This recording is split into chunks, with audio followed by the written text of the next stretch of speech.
Welcome to Chop Shop Motors. My name is Clay, and today we're going to do a Wednesday episode of Hot Rod Shop Class. Haven't done one of these for a little while, and one of the topics I wanted to share with you was around getting tires mounted and things of that nature. And most people don't have a tire machine. Most people don't have a balancer or a big pneumatic machine like, you know, the mainstream tire shops have, like a Discount Tire would have, or one of those. But there are a lot of tire machines out there that are affordable and would fall into kind of a hot rodder's space that has a little bit of room in their shop and is willing to, you know, purchase something that they'll probably use some more than you would think, I guarantee, and it's unbelievably handy. Now, what I'm going to show you is a really old unit. I've had this since I was probably 16. My dad bought it for us when we were working on stuff, and I have dismounted and mounted hundreds of tires on it. Somebody had mounted and dismounted thousands of tires on it before we ever got it. And I've done race car tires and bi-splies and radials, and it has its place. It is not for every tire and wheel combination, and it is not for every project, but for lots of them, sometimes you just need some tires mounted up, and this works great. So I'm going to spin you around and show you the Coates tire machine. It's called a Tire Ironman, and I'll walk you through what it looks like and tell you a little bit about it.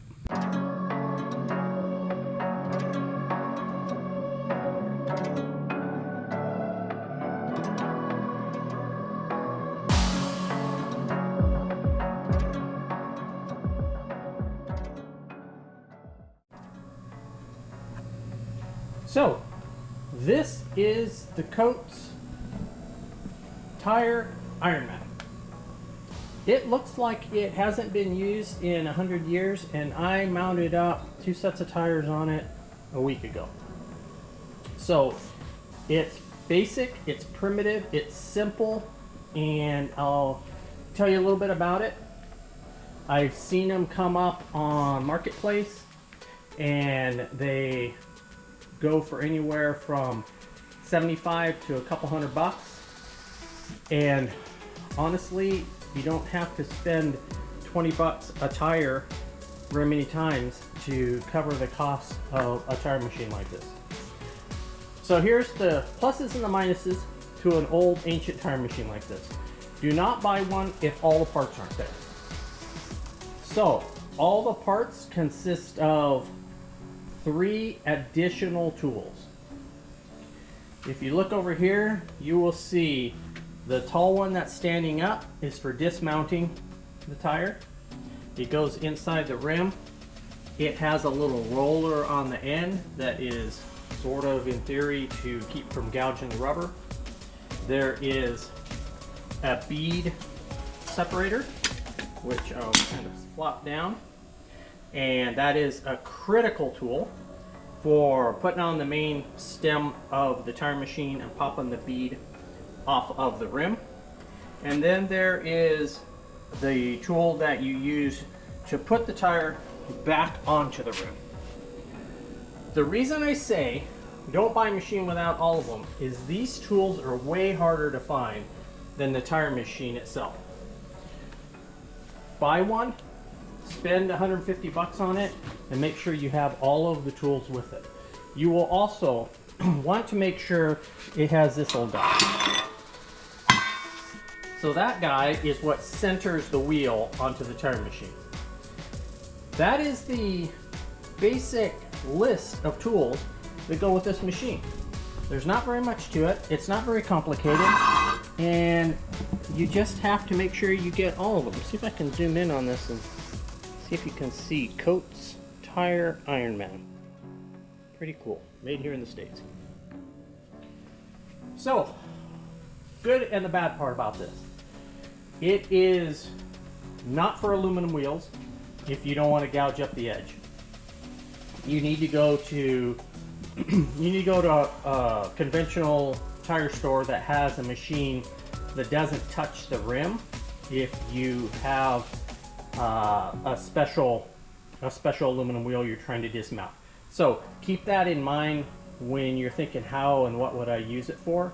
Steel wheels that you don't mind the iron piece touching the edge of the rim, like you're building a set of rollers, or maybe the wheels, you know, they're nice enough but they're not perfect, they're fine for that, right? I mean, these worked on everybody's cars for 30 or 40 years and nobody complained. But now when we have kind of this hot rod space, we're pickier around what happens to the wheels, so keep that in mind.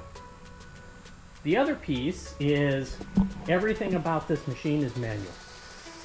So you're gonna need both hands. You're gonna need to do it when you can make a little bit of noise, because you're gonna be banging on stuff. And a tire machine like this, even though it is not currently bolted to the floor, it is infinitely easier and faster to use when it's all bolted down. I don't have it bolted down, but I have most of its life. I just don't have a spot for it, and I still figure out how to use it. But I'm just telling you, you want to find a nice spot. You want to put some anchors in a pad of gravel or a concrete pad and anchor it down, because you're going to torque on the wheel to get it mounted and dismounted. So let me show you a little bit. I'll put a wheel on here and kind of show you how this works. So here it is with a wheel set on it. Nothing too complicated. You can see the centering cone slides over it, and the lock pawl goes over the edge. If you look down here, you see a foot lever. You push that down. It locks that lock pawl into the centering cone, and the wheel is locked onto a pin that is spring loaded. Again, everything is simple, basic, almost bulletproof. You have a tool on the bottom for breaking the bead. It goes up and basically pushes the tire up. I don't use it. I rarely use that because it just doesn't work as smooth as you would like. What I use is this one, and basically this one, I'll flip the tire over and use it, and you have way more leverage to push down and put your body weight on it than you do to pull up and pull on your back with that one. So I like this one a bunch. You break it down, move it around, break it down, takes a couple pushes, and it works. If you're doing a wheel, you know, in this space where I'm working on cars that have had stuff that's been together for, you know, 50 years, you might have to really work that tire off of that rim to get it down. But those are probably problems that are in my world that most guys aren't going to have issues with. So use that one to break the bead down. All right, let me get the other tool. All right, so if we had a tire on this rim and we just broke the bead, we would slide this tool right under the lip, hook the tire just like you would a bicycle tire, heel it up, and spin it off. It's gonna roll around the center post. You're gonna fight a little bit. You may even put a little soap on it, and you're gonna spin that off. And then you're gonna hook this right under the second side of it, the back side of it, do the same, pull it up there, and peel it off. It looks really easy when I do it without a tire. The reality is you're gonna have to pull and push a little bit on it. You're gonna have to tug. You're not gonna wanna do it if you have one arm in a sling. You're not gonna wanna do it if you're tired and cranky. You're gonna wanna come out here and do it when you're ready to put in a little workout. That's why 40 years ago when you looked at those guys that worked at tire shops, you probably didn't want to have a brawl with them because they could hold their own. That's because everything they did was physical. All right, so the tire's off. You're ready to put your new tire on. Here's the tool that does that. This tool slides in that little pocket there. It hooks on the edge. You can see it's kind of hooked inside the rim edge on one side, and it's hooked inside the tire bead on the other. And then you just walk it around and you roll that tire on. It's actually quite easy. It's the easiest part of doing the tire because your tire's lubed up, you've soaked it up, the tire's fresh and supple because it's probably newer and fresher. And this part of the tool works really smooth. It pops it on, and before you know it, you've got a whole tire sitting on your rim. Hopefully you put a new valve stem in and you're ready to give it some air and pop it up.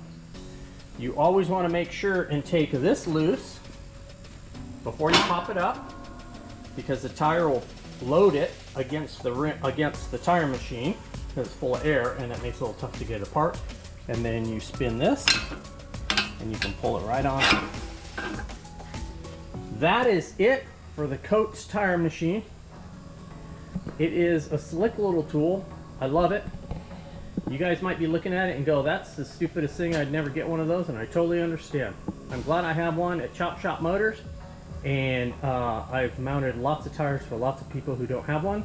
That's what happens when you have some buddies and they don't have a tire machine.